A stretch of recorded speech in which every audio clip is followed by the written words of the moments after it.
Hey, what's up, everybody? This is Manny. Gonna start filming a few videos now. This is the first day still on Periscope. So right now what I'm doing is I'm working on this box I'm going to be taking up north with me on this trip that I'm be having. And what I could do now is I can show you a small basic on how to use these brushes and the products that I'm using. Mainly the paint that I'm using is One Shot. It's a lettering enamel. I'm not sure if it's the oldest of paints, but I know it's been around since I started, so it's what I use. It's durable, lasts forever, it's real easy to apply. I don't have many issues with it, it's not very complicated. That's what I got in this cup right here. Usually small plastic cups too. Trying to use a plastic that your paint will eat through. This paint doesn't eat through much, but other paints like Urethane's House of Colored paints. For a reducer, what I'm using is odorless mineral spirits, and what it is pretty much is what thins out your paint. In order to get it to come out of this brush, it has to be nice and loose and wet. So we gotta loosen it up. So another thing I'm gonna be doing is I got a few more projects I like to work on. If you guys are interested in these videos, then stay posted. What I could do is create a YouTube channel, and we could do more videos, and we can keep this going. I'd like to answer your questions and just see how far we can get with this. So what you want to do is not push too hard. Obviously, I can't tell you how to do this, but I can't transfer the knowledge, but you can just watch and try it on your own. What I'm using is a MAC brush. It's a dagger striper. It's a size 0. It's really worn out, so that's why I'm using it. It's pretty much serving like what's known as a triple lot, which is a smaller brush. It's really thin at this point. You can tell it doesn't got much body to it, so it works really well for these small projects. I can get an easy line pulled out of it. And if I need to go back with detail, I have Kafka brushes I like to go back with. Small liners. I'm not sure. I think they're like signature brushes. You're supposed to be able to sign with them. They're very small brushes. You can do a lot of detail with, like all this area here that's folding. But if you guys are interested, go ahead and leave some comments, and we can do more videos. Like I said, I'll come up with a YouTube account, and I can do my best to answer as many questions as I can.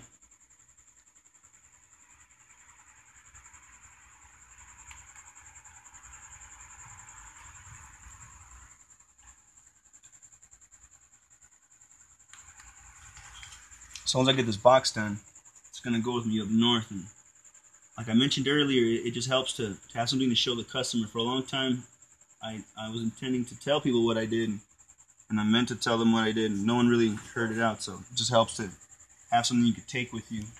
And since I work with this, it's the most logical thing to do.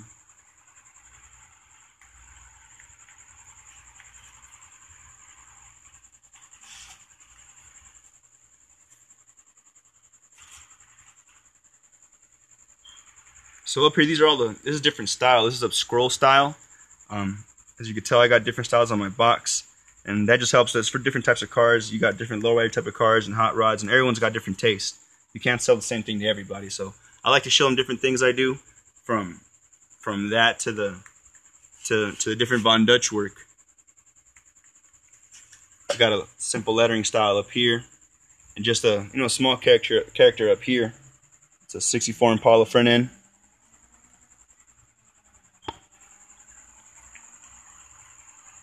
See, for these scrolls I use the Kafka short stroke. I'm a big fan of the Kafka brushes. They're like a synthetic and natural blend, I believe. They work really well, and they last for a long time. I treat my brushes really bad.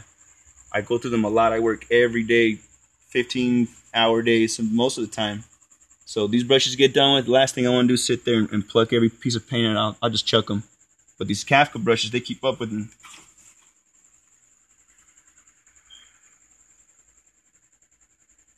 So do these Macs. I'm not sure. I've heard a lot of different stripers say they don't like to use these. They're a very common variety. You can find these at your paint shop. You can find these anywhere. But I use them. I think they work well for me. Maybe I'm wrong, but I like them.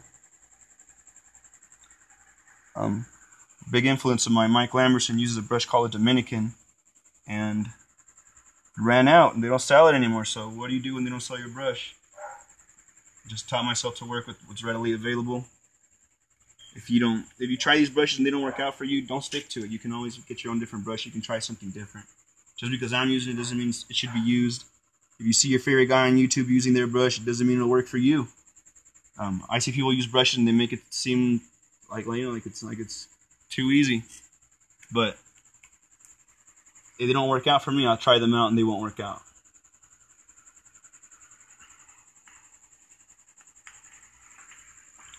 Probably work on this area now.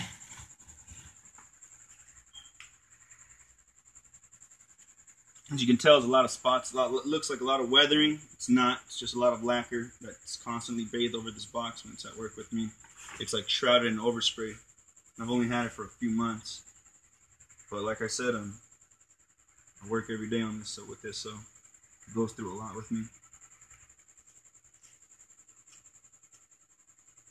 Everything on here for the most part is one shot. It's lasted a good beating.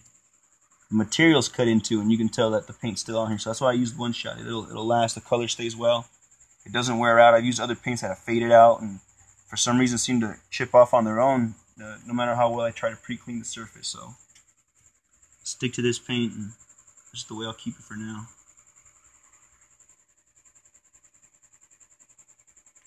One thing about this paint though is you can't use it if you're gonna clear over your project. You can't use it directly that way. You have to catalyze the paint. Now, One Shot sells a catalyst that you could use. For the most part, I like to use regular enamel, the urethane catalyst. I'll take any clear hardener and I'll mix it in. It says 10%. For the most part, I'll do about 20. Once I'm done with the job, if someone's giving me a good amount of money, the last thing I want to do is have anything go bad on it. I don't want to get called back because something went wrong. I make sure that paint's not going to wrinkle. If you shoot clear over it and you don't catalyze it, all your paint will wrinkle up. It'll look a bunch of wrinkly lines. And that's going to get you a lot of unhappy customers. So you have to harden it. You put a little hardener into your paint, mix it in. I like to use little popsicle sticks.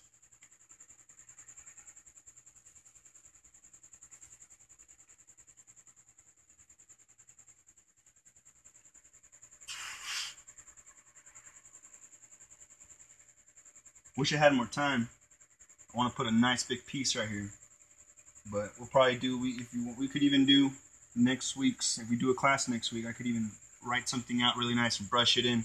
I could do different techniques where I could brush it in with different types of leaf or colors or flake.